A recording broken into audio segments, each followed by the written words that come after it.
एकीकडे नेते एकमेकांशी लढतायत तर दुसरीकडे शेतकऱ्यांचा वेगळाच लढा वेगळाच संघर्ष सुरू आहे। ही पुढची बातमी बघा। बातमी आहे द्राक्षांच्या पंढरीतून म्हणजेच नाशिकमधून। कांद्यासह द्राक्षांचा आगार अशी नाशिकची जगभरामध्ये ओळख आहे। भारतातून द्राक्षांची सर्वाधिक निर्यात ही नाशिकमधूनच होते आणि याच द्राक्षांचं उत्पादन करणाऱ्या शेतकऱ्यांवरती अस्मानी आणि सुलतानी संकटांची मालिका सुरू आहे। बघूयात याविषयीचा हा सविस्तर रिपोर्ट। गुलाबांचं शहर, कोल्ड सिटी, धार्मिक नगरी, कांद्याची पंढरी आणि वाईन सिटी अशी ओळख देणाऱ्या द्राक्षांची पंढरी अशी अनेक नामाभिमान मिरवणारं नाशिक। यापैकी वाईन सिटी आणि द्राक्ष पंढरी ओळख मिळवून देणाऱ्या द्राक्षांच्या बागांवर एकामागून एक संकटांची मालिका सुरू आहे। कधी अस्मानी संकट तर कधी सुलतानी संकटाच्या सावटाखाली या बागा येत आहेत। या संकटांमुळे द्राक्ष उत्पादक शेतकऱ्यांची दयनीय अवस्था झाली आहे। नाशिकच्या चांदवड तालुक्यातलं तळेगाव रुईगाव दुष्काळाच्या छायेत आहे। या अस्मानी संकटाशी दोन हात करत न डगमगता टँकरच्या पाण्यावर शेतकऱ्यानं ही द्राक्षाची बाग फुलवली। एक्सपोर्ट क्वालिटीच्या द्राक्षाचे लगडलेले घड खुडायला सुरुवातच होणार होती तितक्यातच वैऱ्यानं डाव साधावा असा निसर्ग वागला।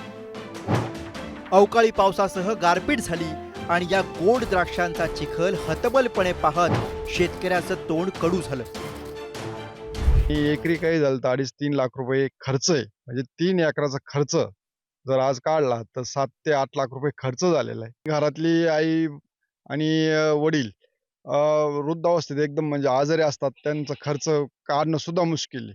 आज 2 मुलींचे लग्न पण करायचे, त्या मुलींचे लग्न कसे करायचे, काय करायचे, सगळ्याच अडचणी, भरपूर अडचणी आमच्या पुढे आज समस्या भरपूर उभ्या आहेत। या धक्कादायक वास्तवानं नाशिकातल्या निम्म्याहून अधिक शेतकऱ्यांच्या तोंडचं पाणी पळवलंय। उत्पादनच कमी झाल्यामुळे यंदा द्राक्ष निर्यातीत निम्म्यानं घट होणार आहे। अवकाळीच्या पार्श्वभूमीवर नोंदणी सुद्धा निम्म्यानं घटली आहे। तर दुसरीकडे कोल्ड स्टोरेजमध्ये आधीपासूनच साठवलेल्या द्राक्षाच्या नुकसानीचीही भीती आहे। आमचं 100% नुकसान झालेलं आहे। माझं वय साधारण 65 वर्ष आहे।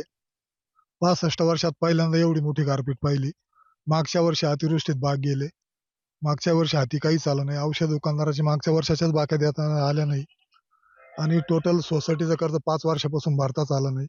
तरी सरकारनं याच्यावर काहीतरी निर्णय घेऊन आम्हाला न्याय द्यावा हीच विनंती आहे।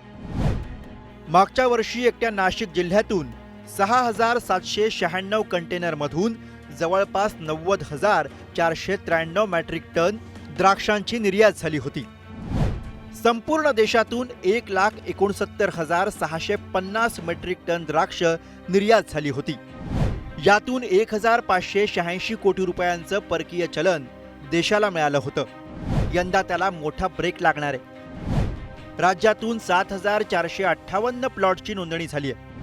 मागच्या वर्षीच्या तुलनेत द्राक्षबाग नोंदणी सुद्धा निम्म्याहून अधिक घटली आहे। याशिवाय दाट धुक्याचा सुद्धा फटका बसू लागलाय।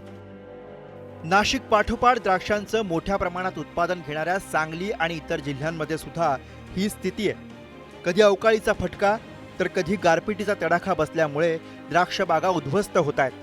यातून उरलेलं हाती लागण्याची आशा धुकं आणि कडाक्याच्या थंडीत धुसर होतीये। अनेकदा रोगराईचं आक्रमण आणि व्यापाऱ्यांकडनं होणाऱ्या फसवणुकीमुळे उत्पादक शेतकऱ्यांचा खिसा रिकामाच राहतो। मागच्या काही वर्षांपासून द्राक्ष उत्पादक शेतकरी संकटाच्या चक्रव्यूहात अडकलाय। त्यात सरकारी अनास्था जखमेवर मीठ चोळण्याचं काम करतेय।